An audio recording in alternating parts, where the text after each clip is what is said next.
Okay.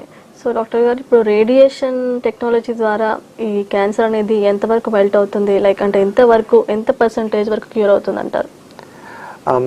Generally ఏంటంటే అండి, ప్రతి క్యాన్సర్కి మేము స్టేజింగ్ అనేది చేస్తామండి. క్యాన్సర్ తొందరగా గుర్తించినప్పుడు కానీ, లేకపోతే చిన్న స్టేజ్లో ఉన్నప్పుడు మీరు వచ్చేసిన అంటే చిన్న సైజులో ఉన్నప్పుడు వచ్చేసినప్పుడు కానీ, లేకపోతే ఇంకెక్కడికి పాకకుండా ఎక్కడైతే స్టార్ట్ అయిందో క్యాన్సర్ అక్కడే ఉన్నప్పుడు కానీ దాన్ని ఎర్లీ స్టేజ్ డిసీజ్ అంటాం. అదే కొంచెం లేట్ చేయటం వల్ల కానీ, వేరే వేరే కారణాల వల్ల డయాగ్నోస్ అవ్వలేకపోవటం వల్ల కానీ, లేకపోతే క్యాన్సర్ త్వరగానే స్టార్ట్ అయినా ఫాస్ట్గానే వేరే చోటకి స్ప్రెడ్ అయిపోయినా దాన్ని అడ్వాన్స్ స్టేజ్ డిసీజ్ అంటాం అనమాట. సో ఒక క్యూర్ రేట్ అనేది ప్రతి ఒక్క స్టేజ్ని బట్టి అది డిటర్మైన్ అవుతుంది అనమాట. ఎర్లీ స్టేజ్కి జనరల్గా మంచి రేట్ ఆఫ్ క్యూర్ ఉంటుంది. అంటే 1T1 T2 స్టేజెస్లో ఉన్న వాళ్ళకి almost 70 to 80% chance of cure rate. అంటే 100 మందిని మనం ట్రీట్మెంట్ ఇస్తే అందులో 70 నుంచి 80% మందికి 5 ఏళ్ళ ప్రకారం క్యూర్ అయిపోయే అవకాశం ఉంటుంది.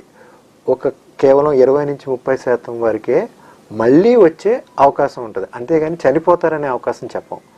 సో ఎప్పుడన్నా సరే ఎర్లీ స్టేజ్ ట్యూమర్ వాళ్ళకి ట్రీట్మెంట్ భాగం కూడా తక్కువ ఉంటుంది.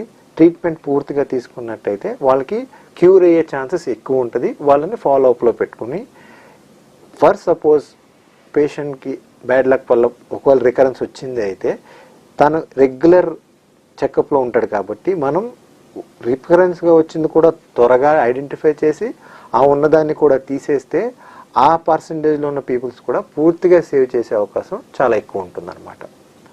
అదే లేట్ స్టేజ్లో వచ్చిన వాళ్ళకి ఏంటంటే ట్రీట్మెంట్ భాగం కొంచెం ఎక్కువ ఉంటుంది. అంటే లేట్ స్టేజ్ ట్యూమర్స్ని ఎప్పుడూ కూడా సర్జరీ ఒకటనో, లేకపోతే రేడియేషన్ ఒకటనో, లేకపోతే కీమోథెరపీ ఒకటనో అని ఒక సింగిల్ మోడాలిటీ ట్రీట్మెంట్ ఇచ్చే అవకాశం కన్నా మల్టీ మోడాలిటీ అంటే 2-3 వాడతాం. సర్జరీ చేసి రేడియేషన్ కీమోథెరపీ కూడా పెడతాం, లేకపోతే సర్జరీ చేసి రేడియేషన్ ఒకటి పెడతాం, లేకపోతే సర్జరీ చేసి కీమో ఒకటి పెట్టచ్చు.